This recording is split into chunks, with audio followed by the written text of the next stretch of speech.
Listo. Bueno, nos quedan 2 semanas de nuestro módulo, y esas 2 semanas están dedicadas a un teórico del arte que a mí me gusta particularmente, que es George Didi Uberman, ¿no? Y dividí las sesiones en 2 partes. La primera parte sería para trabajar la imagen como documento y la capacidad de interpelación crítica de la imagen, y la segunda parte con este texto que se llama Venus Rajada, que tiene que ver con toda una interpretación de Didi Uberman acerca de la desnudez y de la dialéctica entre desnudez y desnudamiento que se establece como un criterio posible para aproximarse al estudio de las imágenes de la historia del arte. Entonces vamos a arrancar por la imagen como documento y la capacidad crítica de interpelación de la imagen. Seleccioné 2 textos de los muchos que tiene Didi Uberman al respecto. Uno se titula Imágenes pese a todo y el segundo se titula Arde la imagen, que es una pequeña conferencia de Didi Uberman donde precisamente Didi Uberman habla de la capacidad crítica de interpelación de las imágenes, ¿no? Esa capacidad de hacer una llamada que se devuelve como mirada al espectador, que no puede quedar impasible frente a lo que la imagen a lo que la imagen pone ante sus ojos, ¿no? Entonces, los 2 textos son 2 textos afines y tiene que ver con esa capacidad, decía, de interpelación, cómo las imágenes son capaces de devolverse como mirada frente a lo que vemos,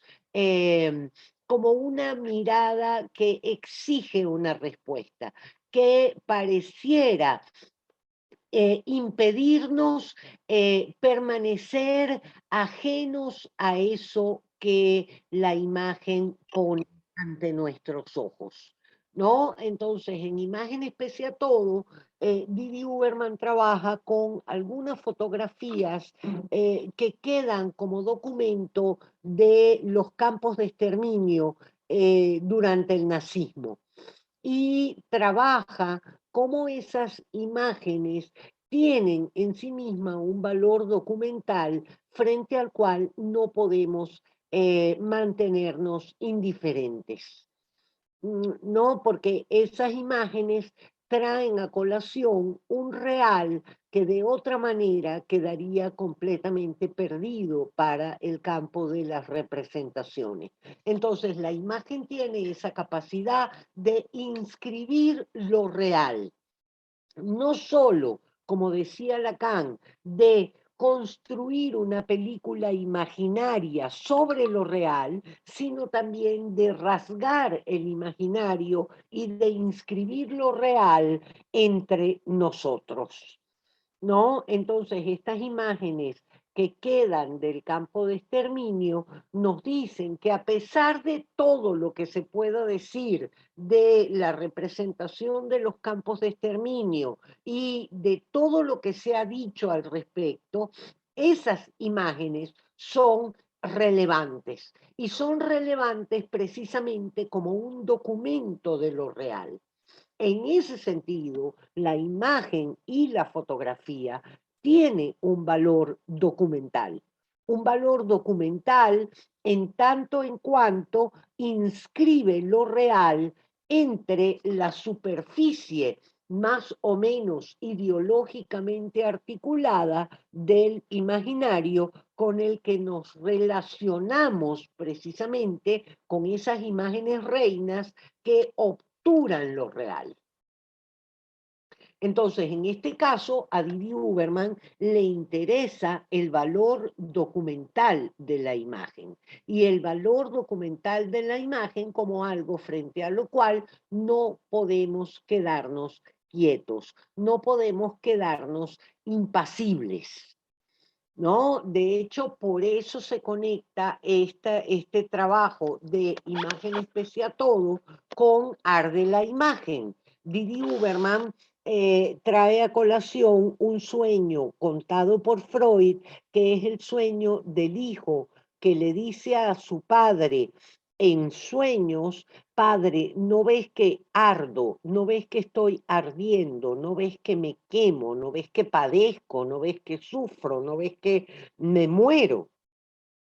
Y el padre se levanta todo exaltado, sintiendo que la muerte del hijo es responsabilidad directa de él, ¿no? Esa cosa de hacerse cargo del padecimiento del otro es algo que para Didi Uberman supone la interpelación de las imágenes.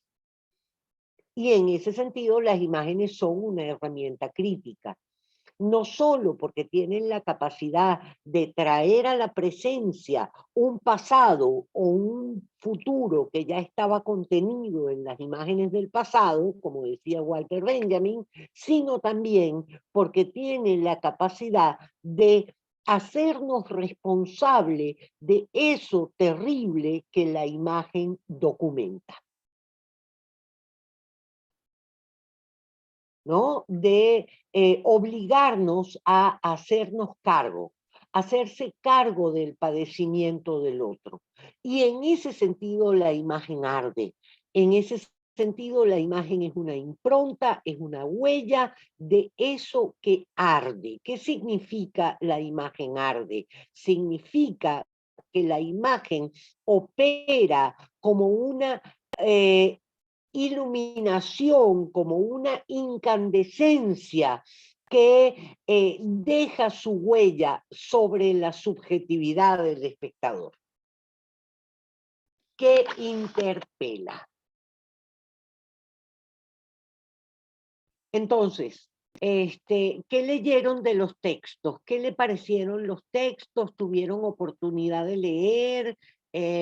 ¿Por dónde le entraron a la lectura de estos textos?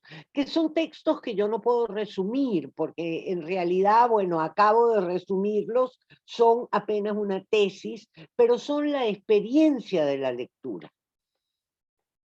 ¿no? Y quiero dejar Venus Rajada para la clase de cierre. Entonces quisiera hablar de esto y quisiera hablar de la imagen como documento de lo real, de un real ineludible. Isabel.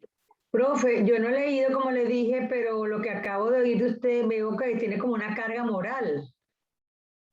Más que moral, es una carga ética, porque no tiene que ver con una moral oficializada, una moral hegemónica como la moralina del cura en la iglesia. Tiene que ver con una responsabilidad ética del sujeto frente a lo que la imagen documenta. Pero lo de interpelación sí lo veo común en todos los autores, ¿verdad? La interpelación. Es Sí, común. Ujú. sí, sí. Es A que es pesar- la cualidad crítica de la imagen, la capacidad de interpelar. No, frente a estas imágenes del exterminio, aun cuando no hayamos sido culpables del exterminio, tenemos que hacernos cargo de eso. Y no solo de ese exterminio, sino de cualquier atrocidad de la historia, ¿no? que esa característica sí no la tenía Benjamin, lo de hacernos cargo. Y en el caso de Lacan, creo que tampoco. No, no lo veo así, ¿verdad? No, Lo veo más hacia la falta, hacia el deseo, ¿verdad? es algo que... hermano. No, porque Bartes, esa interpelación lo que detona es un trabajo de duelo. Ujú. Exacto. Huberman detona una idea fuerte de compromiso ético frente a lo que la imagen documenta. Y con Didi no hay también algo de ese duelo, o sea, obviamente es distinto, ¿no? Un duelo freudiano, ¿no? pero sí hay como un duelo también que es a partir como de los afectos que surge como no la potencia, pero el impulso, ¿no? De Pero, actuar con esa ética. pero más que un duelo hay una denuncia en Didi Uberman. Una idea muy fuerte de denuncia, de activismo político, ¿no? En ese sentido no es un trabajo de duelo como el de Barthes, donde hay a través de la escritura una superación del trauma. Aquí no hay una superación No, claro, aquí hay un poner el dedo en la llaga. claro, claro, claro. Ay, siento mucho no haber podido leer para poder participar más, pero sabe que me estoy recordando es de Víctor Frank, que, que trabajó también el tema de, ¿verdad?, del holocausto con su libro El hombre en busca de sentido. Didi Uberman en algún momento lo ha nombrado, no sabe. No, pero no profundiza, Ok.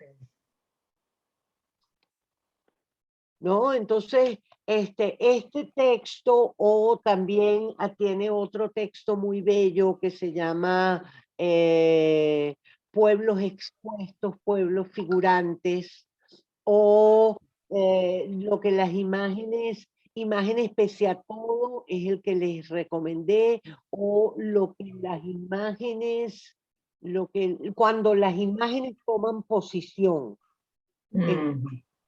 de Huberman, ¿no? Entonces, esta serie de trabajos que tienen que ver con la idea del horror y cómo la imagen documenta el horror. Y cómo ese valor documental de la imagen nos exige una toma de posición ética.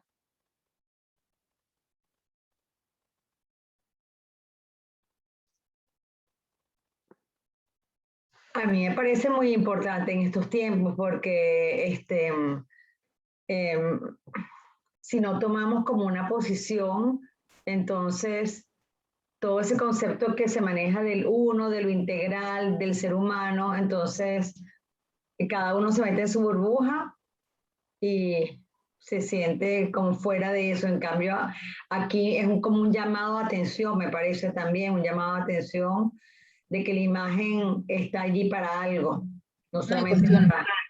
también es un cuestionar la linealidad de la historia, pero de una manera distinta a Benjamin. O sea, ya no es una cosa de ver la transversalidad en el sentido de Benjamin, sino que también está esta cuestión de la responsabilidad a destiempo, por decirlo ¿no? La asincrónicamente, como también hay una carga con estos eventos que hayan pasado, dígase que obviamente es importante cuando hablamos de reivindicaciones, como decía, como de protesta, ¿no? O sea, el racismo, la misoginia, o sea, todas estas cosas que obviamente uno puede decir que aún existen, justamente como que se apoya muchas veces ese discurso de reivindicación en hacerse responsable no solo de lo que aún pasa, sino también de lo que pasó, ¿no? Miren, en pueblos expuestos, pueblos figurantes, Didi Uberman habla de que en cierta medida esos pueblos expuestos están siendo expuestos a desaparecer.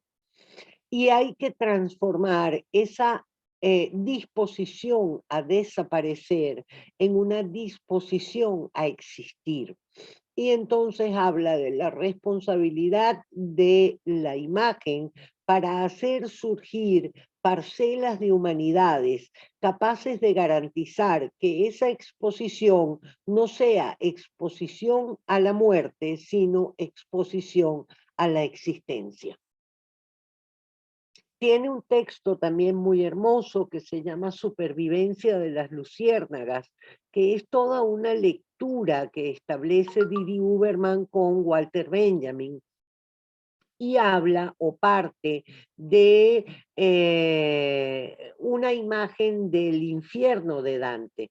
Y dice que en el infierno había pequeñas luciérnagas que eran esos seres diminutos cuya luz se irradiaba de su propio cuerpo y que se arrastraban entre las almas en penas del infierno, como que brillando en la oscuridad, como que emitiendo una pequeña luz tenue que sobrevivía entre las atrocidades que Dante había colocado en el infierno.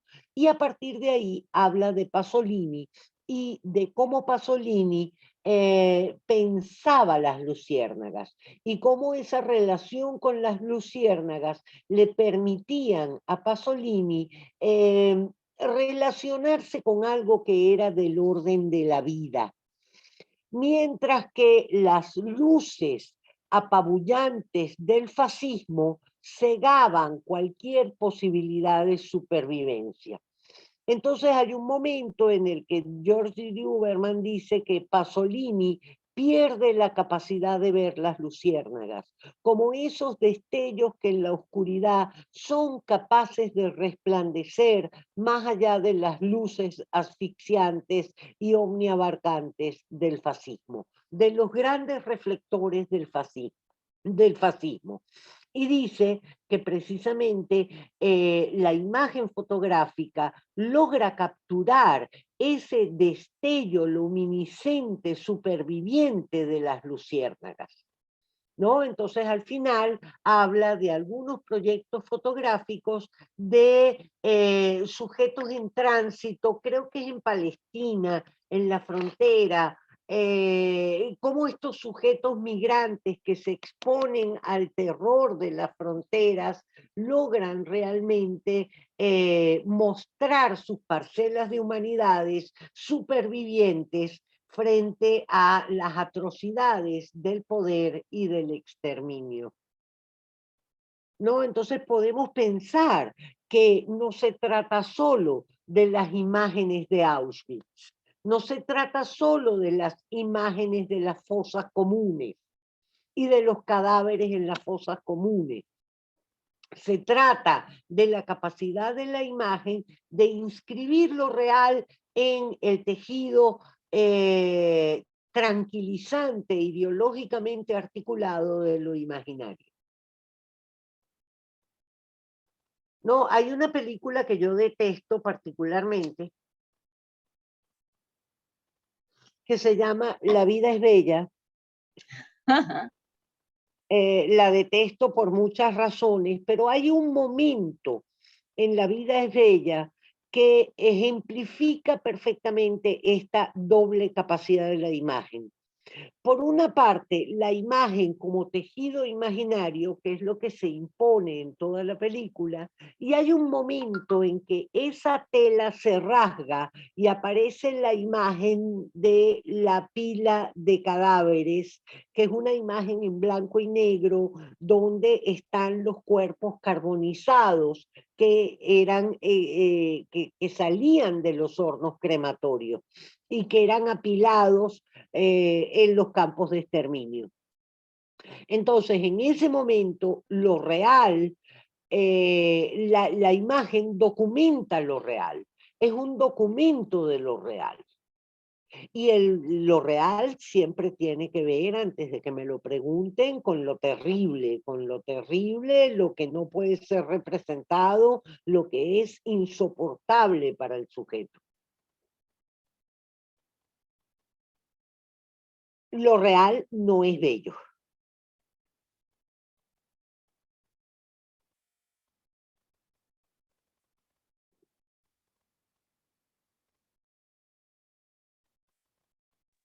Buenos días, profe. Hola, María.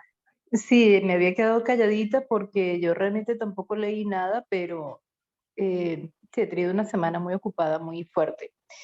Pero sí, esto, lo que pasa es que todavía no sé muy bien cómo plantearlo, pero desde que comencé a escucharla, en mi cabeza ha revoloteado mucho la idea de algo que comentó mi hija con respecto a un comentario de una profesora en el colegio.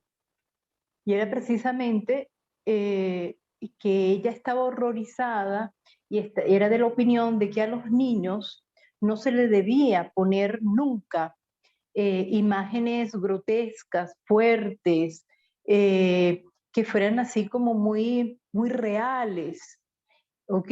Y claro, yo no soy muy partidaria de eso, tampoco es que le quiero inundar a un pobre niño con imágenes terroríficas constantemente ni nada, pero sí considero que a los chamos se le tiene que de alguna manera exponer de a poco a ciertas cosas, de manera que se vayan como que habituando a que hay un ciclo de vida, que no todo es Disney, que no todo es lindo y bello, que tienen que afrontar realidades con respecto a otras personas que no van a ser siempre tan amables, etc.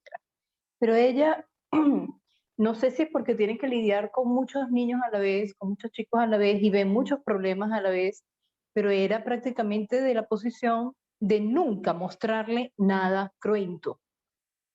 Cuando yo converso con mi hija, yo le digo, mami, yo no estoy de acuerdo con esto, porque por algo existen los cuentos de hadas. Pero los cuentos de hadas originalmente no eran la cosa endulcorada que tenemos hoy en día, que va más en función de un tema comercial, de final feliz, de que todo va a estar chévere siempre. No, porque eso no es así. Los cuentos de hadas originales lo que hacían era mostrar una parte, quizás utilizando algunas metáforas, pero los cuentos originales eran bastante fuertes. Ahora, pregunto yo, ¿esto no se prestaría por una parte? Es que mi planteamiento con respecto a esto tiene como dos vertientes. Por un lado, cuando tú estás sobresaturado de imágenes, te terminas insensibilizando y de eso se aprovechan algunos. Me refiero específicamente a cosas de gobiernos, de diferentes calañas, pero por otra parte también es mantener a la gente en un estado de virginalidad también peligroso, porque cuando, por un lado, cuando estás insensibilizado, cualquier cosa puede seguir pasando y tú sencillamente lo consideras normal. Pero también cuando eres muy virgen, en lo que pasa una cosita mínima, ya te rompes. Y de alguna manera yo siento que están los dos extremos ahora, porque ahora la gente se queja de unas estupideces y yo digo, por Dios, esta gente por cualquier cosita se está quejando, por cualquier cosita está frágil, por cualquier cosita te montan una demanda. Veo que estamos en unas polaridades muy peligrosas. Sí, Y María, hay un capítulo de Criminal Minds. Precisamente están hablando JJ y el doctor Reed. ajá, JJ dice que no le quiere mostrar imágenes duras a sus hijos y el doctor Reed les saca el ejemplo de los cuentos de hadas y dice que en los exacto.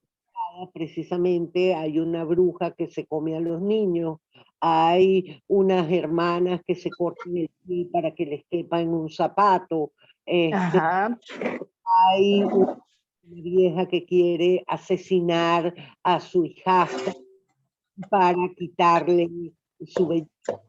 Es decir, los cuentos de hadas ya introducen el horror en la imaginación infantil, ¿no? Es decir, estoy de acuerdo contigo, María, en que se puede mantener a los hijos en una burbuja, bueno, y sin ir más lejos, ¿no? La sirenita, una tipa que entrega su voz porque quiere levantarse a un un tipo, exacto. es decir, tampoco Disney está exento de presentar el horror, ¿no? Pero me parece que lo que Didi Uberman propone es la necesidad de elaborar una respuesta éticamente potente frente a esas imágenes del horror, Por otra parte, hay una investigadora italiana que se llama Michela Marzano, que tiene un libro que se llama, no recuerdo ahorita el nombre del libro sobre la muerte y las imágenes de la muerte, que habla un poco de cómo, de la pornografía snuff y de cómo la pornografía snuff banaliza las imágenes de lo real y del horror, ¿no? Y nos acostumbra a una especie de registro violento no elaborado que lo que hace es desensibilizar, ¿no? Efectivamente, la pornografía snuff, pero además los códigos, por ejemplo, de la fotografía de muertos del narcotráfico, ¿no? Con cuerpos absolutamente desmembrados y descuartizados. Esas imágenes desensibilizan y crean una especie de registro pornográfico que solo complace la pulsión y que no parece exigir ningún tipo de responsabilidad ética o de respuesta ética. Estas imágenes de la atrocidad, no nos quedaría otra alternativa que tomar posición frente a los excesos del poder. Y en ese sentido huelga una elaboración. Una elaboración que no es un trabajo de duelo, es un trabajo de responsabilidad frente a la atrocidad y de posición en contra de la atrocidad.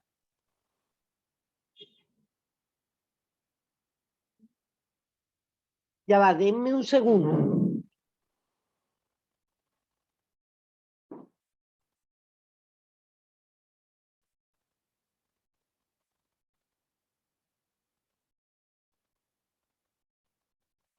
Ya estoy de vuelta. ¿No? Entonces creo que esas dos dimensiones están allí como, ¿para qué vemos las imágenes atroces? ¿Las vemos para responder subjetivamente a ellas o las vemos para complacer la pulsión escópica del ojo? ¿No? ¿Estamos viendo esas imágenes como un espectador de pornografía o estamos viendo esas imágenes para indignarnos?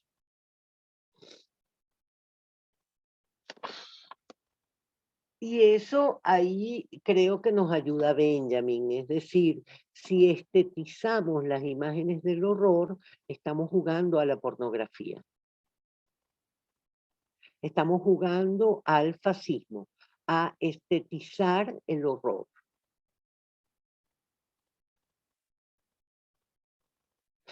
Que fue un poco lo que pasó, y vuelvo a traer relación con el manejo de las imágenes en las redes de la violencia sobre el cuerpo estudiantil operada en las protestas del 2017.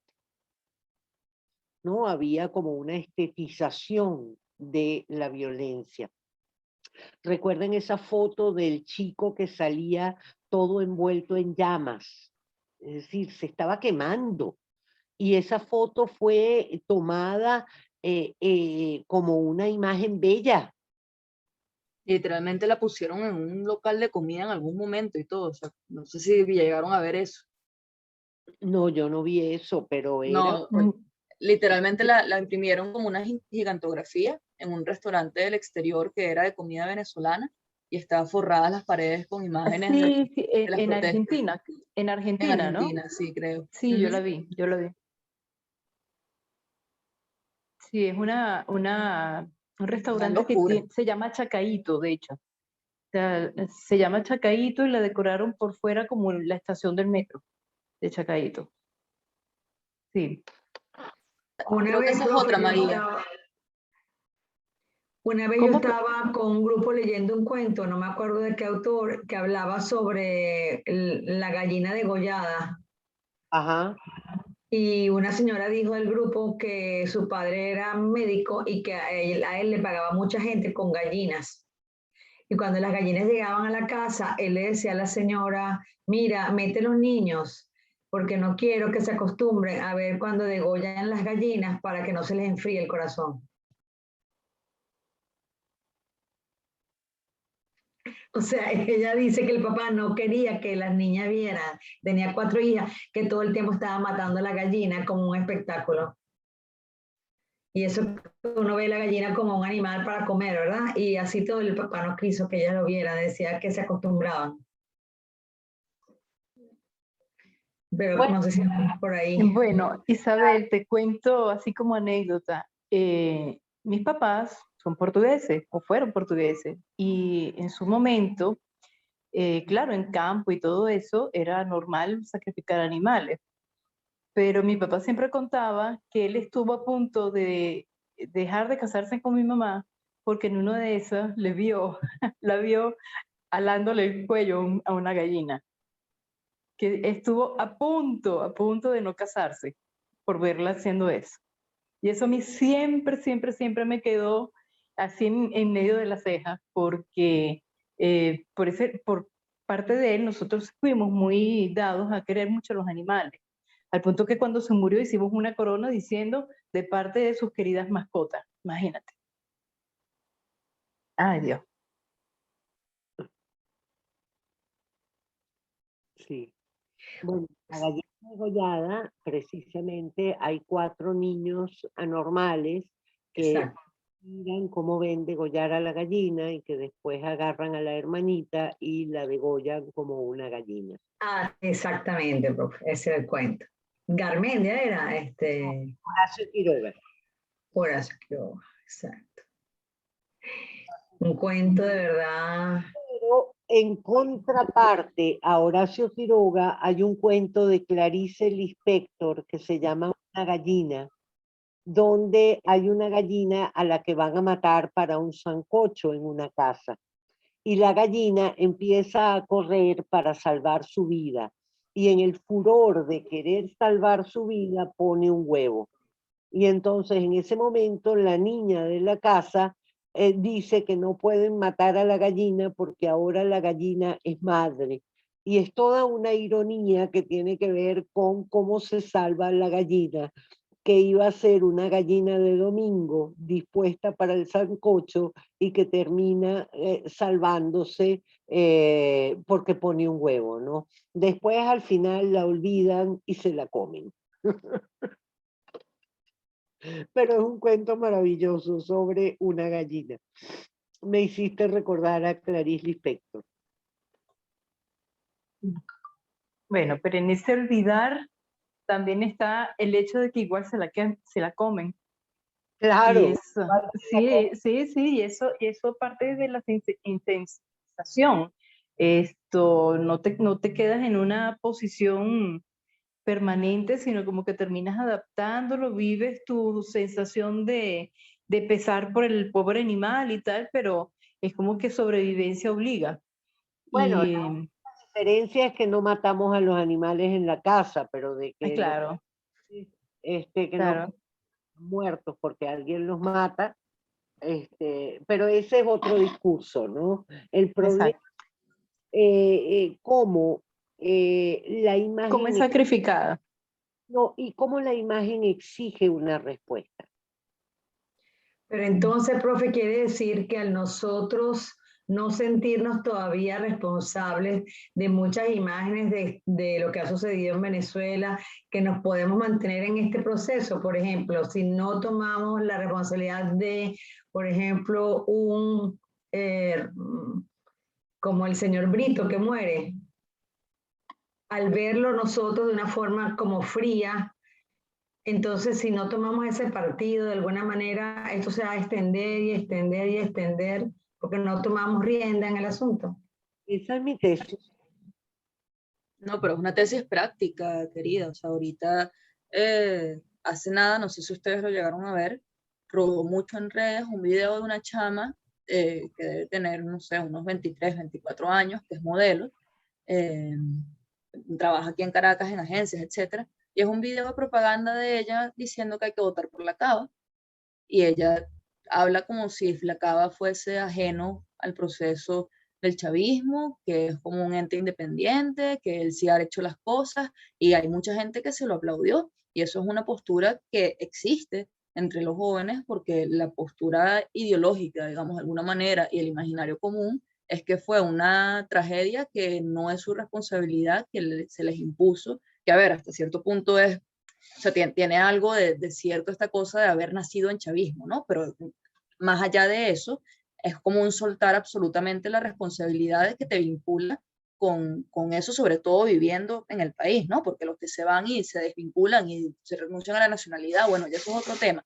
Pero la cosa de estar aquí en Valencia y estando en Valencia, tú decir hay que votar por la Cava, es una cosa inaudita y no es un ente solo, o sea, es una cosa que a ver, generacional, que existe, o sea, que hay un grupo de gente que en ese sentido no hay ningún ápice de responsabilidad ni de lectura crítica de nada, ni de imagen, ni de postura política, y eso es muy fuerte, y eso tiene que ver con esa desensibilización. Y bueno, sí, sí. Que yo creo, ojo, que tiene que ver con los niveles de brutalidad represiva del 2017 que terminaron de aniquilar cualquier esperanza de cambio social en el país. Totalmente, totalmente eso, y los que todavía quedaba algo, después con el 2019, ahí sí fue los últimos fulminantes, pues. Sí, sí. Y bueno, lo que queda es la ocupación final, ¿no? Es igual que ver las imágenes de las universidades, de la Universidad Central o de la Universidad Simón Bolívar, deterioradas y arruinadas, y no pensar que alguien es responsable de eso, ¿no? No pensar que esa ruina es consecuencia de un proceso de abandono de las universidades, que primero fueron exterminadas y después entonces vienen los chavistas a decir que ellos las están rescatando de la ruina. Pero ¿qué fue lo que causó esa ruina? ¿No? No fue una máquina de guerra instalada en este país en lugar de una forma de gobierno durante 20 años de historia, ¿no? Porque es una guerra de 20 años.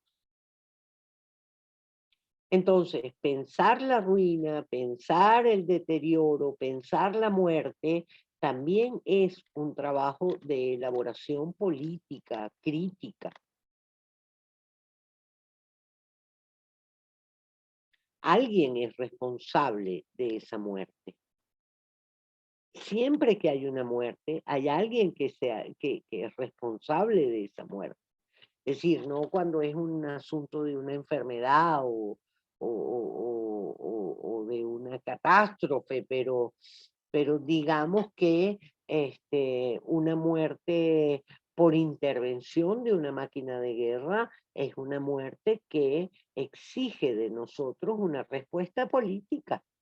Profe, pero es que incluso con las dos cosas que acabas de nombrar, con una enfermedad o con una catástrofe, ahí también hay responsables en tanto a manera y cantidad de muertes. O sea, solo hay que pensar en Vargas y en los hospitales públicos acá. O sea, puede ser que sea un tema de enfermedad o un tema de catástrofe, pero el problema es que de todas maneras hay una responsabilidad grande de esa máquina de cómo se maneja y qué más que el nivel de mortalidad.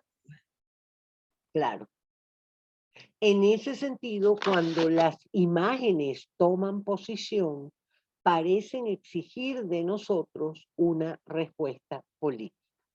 Podríamos responderle a Didi Uberman, ¿no? A ese título, cuando las imágenes toman posición, exigen del espectador una respuesta política, una respuesta crítica. Y estoy usando crítica y política como sinónimos. ¿No? Sí. Una respuesta política no significa salir a la calle a matar, Una respuesta política significa tener una lectura política de la responsabilidad del otro frente a esas muertes y frente a esa destrucción, ¿no? Profe, sí, y siento que, hola, primero a todos también.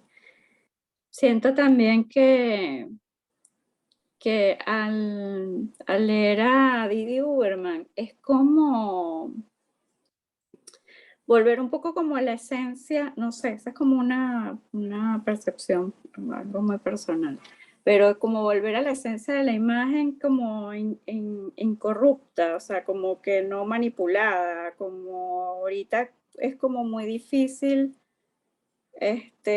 capturar que uno, a eso me pasa, creo yo, y pasa también socialmente, que uno captura la esencia de lo que puede decir Diderot, pero por un momento y después se pierde y se desvanece.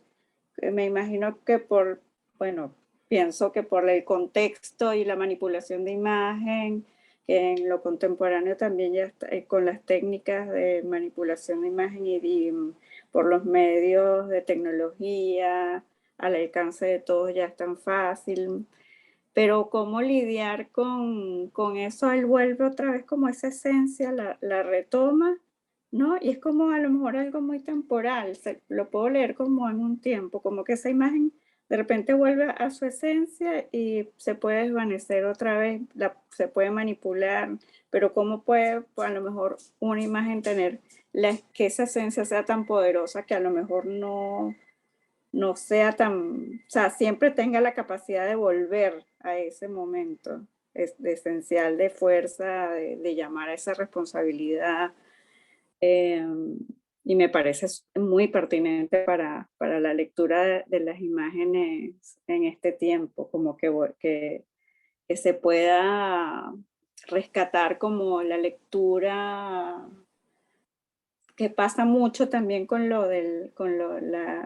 a nivel local, con las imágenes políticas, pues, es un ejemplo muy claro.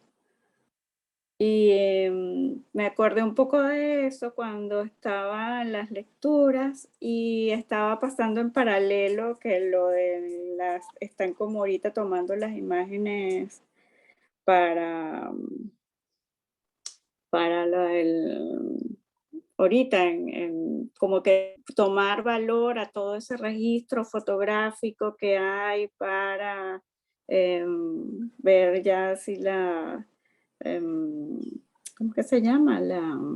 Darle validez al registro como eh, en contra de los derechos humanos, y pensé un poco también en eso, que como esa imagen que ya para nosotros están tan gastadas, que ha pasado tanto tiempo, que ya no creemos en ellas, o sea, perdimos la credibilidad de su poder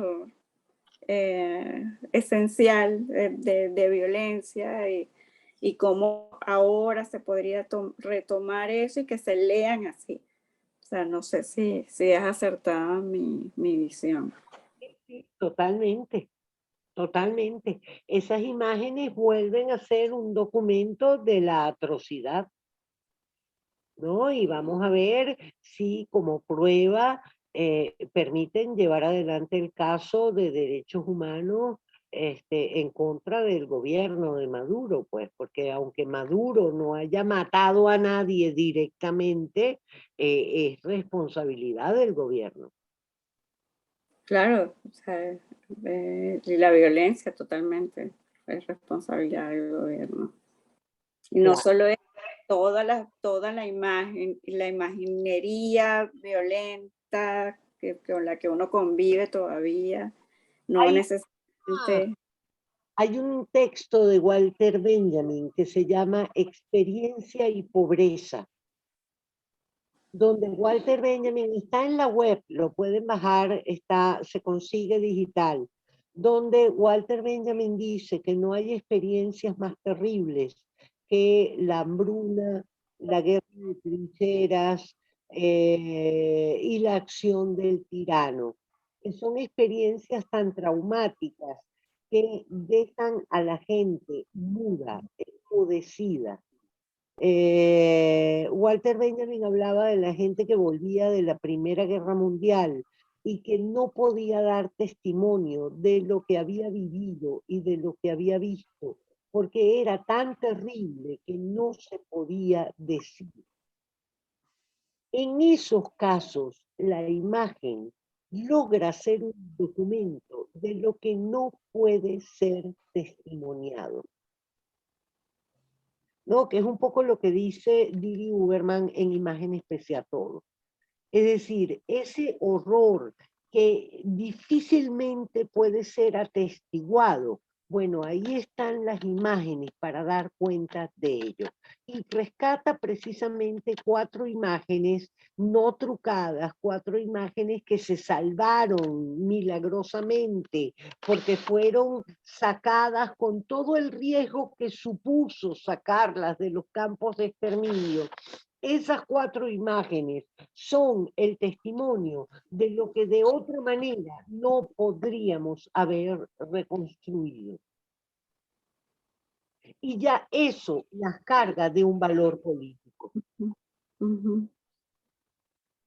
Profe, ¿y esa teoría se puede aplicar, por ejemplo, a lo que está pasando con los árboles también? O sea, o solamente tiene valor en cuanto a lo que es el ser humano. Por ejemplo, que dicen que ahorita...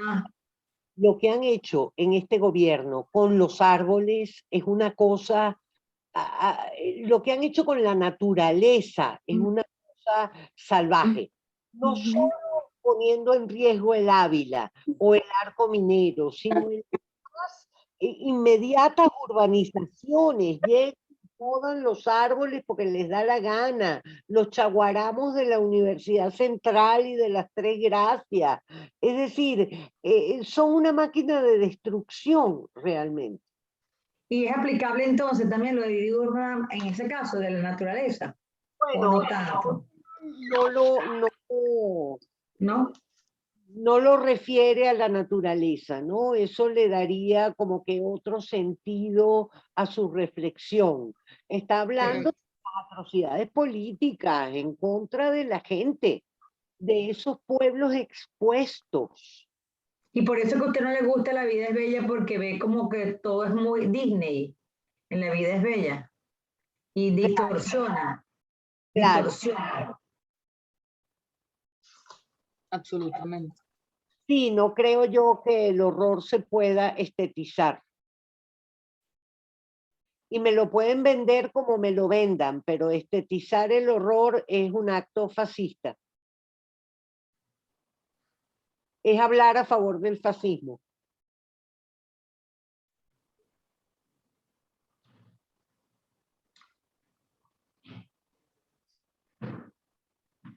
Y bueno, es que muchas de esas películas, ¿verdad? Como el niño de la pijama de rayas, ahí ya está más, lo ve más pegado a la realidad, ¿no?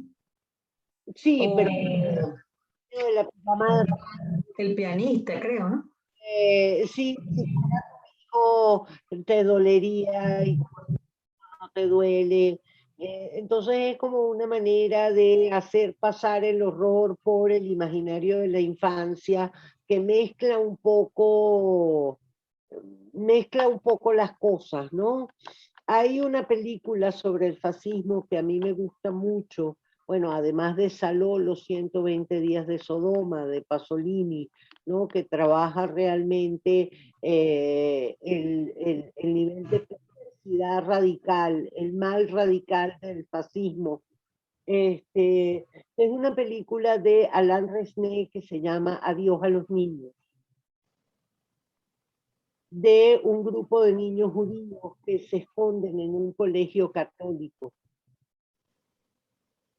¿no? Entonces se ve un poco ese fondo de resentimiento del fascismo que nutrió, por lo menos en las bases del fascismo, más, más bajo, ¿no? De la gente que traicionaba, delataba y perseguía judíos por puro resentimiento, ¿no? Y se ve cómo el resentimiento nutre esas bases más bajas del fascismo. ¿no? Y esa película y ve esos niveles de resentimiento y uno ve cómo ha funcionado el resentimiento en este país y uno dice, carajo, ¿qué parece?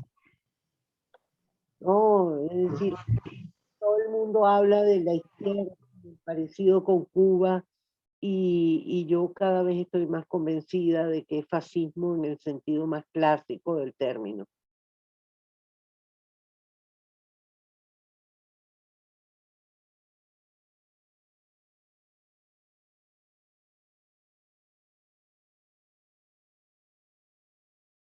A ver, más cositas.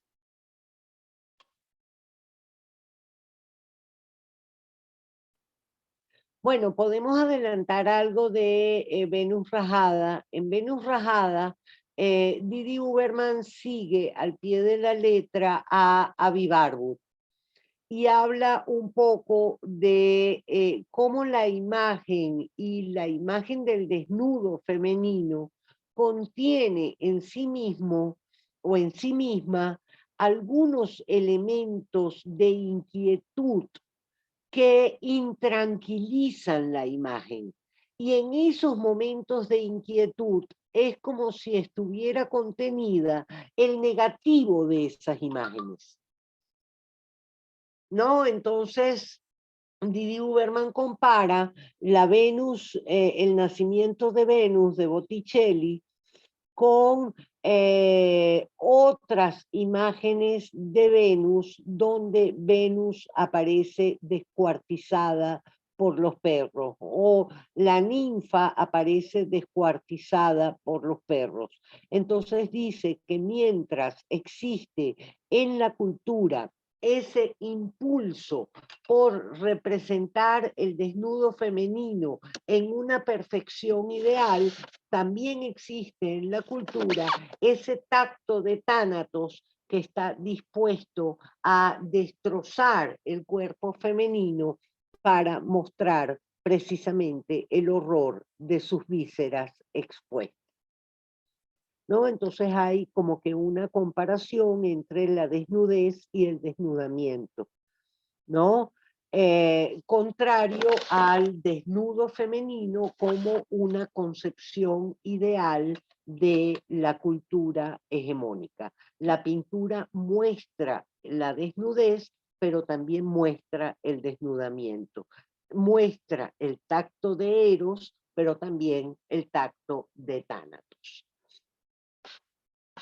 Exacto. Entonces, ¿qué dice Didi Uberman a propósito de esa imagen? Que ya en el cabello despeinado de Venus está contenida en la imagen esa violencia que la gesta, porque recordemos que Venus precisamente nace del mar encrispado, allí donde cae el semen de Cronos que fecunda las aguas y hace que de ellas emerja Venus en una concha, ¿no? En una especie de concha como si fuera una ostra. Entonces, leyendo precisamente a Avi Barwood, Didi Uberman lee en esta imagen de la Venus de Botticelli lo que sería la versión positiva de esta otra ninfa asesinada por los perros que el mismo Botticelli pinta en un cuadro donde el cuerpo rasgado de la ninfa está siendo devorado por los perros. ¿No? Entonces que mientras leemos una imagen también podemos leer la relación dialéctica que mantiene con otras imágenes. ¿No? Entonces va haciendo un recorrido de esa relación dialéctica entre la imagen positiva o envuelta en el halo de idealidad que contiene la propia violencia al cual es sometido también el cuerpo femenino en el imaginario de Occidente. ¿No? Entonces, si la primera parte de Didi Uberman está haciendo una lectura política, lo real de la imagen.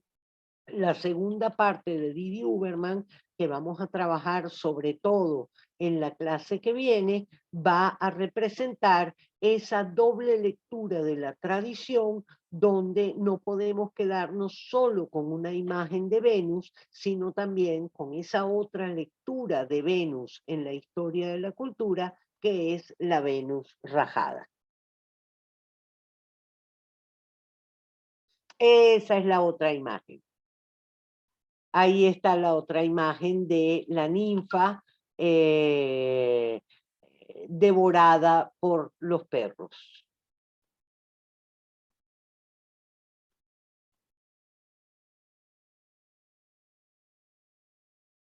¿No? Entonces, para la clase que viene, quiero que se lean Venus Rajada, que es una lectura que van a disfrutar mucho y que vamos a salir de este registro documental de la imagen a esta lectura o esta propuesta de Didi Uberman de leer de la mano de Avi Barbour las imágenes de la cultura occidental.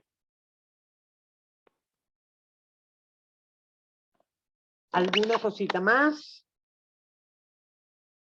Hoy la clase fue corta. Bueno, fue un gran inicio de maratón, igual. Bueno, entonces espero que se lean el Venus Rajada para la clase que viene, y yo les voy a dar la clase de Merleau-Ponty. Vamos a ver cómo preparo esa clase, porque yo no soy especialista en Merleau-Ponty, pero me gusta mucho que vamos a hablar de lo visible y lo invisible. ¿Qué pasa con la imagen frente a lo invisible? Y cómo la imagen crítica precisamente hace visible lo invisible. Muy bueno, profe. Ok. Perfecto. Muchas gracias por la clase. Gracias por todo. Bueno, un besito. Chao. Igual, profe, igual a todos. Chao, besos a todos. Chao.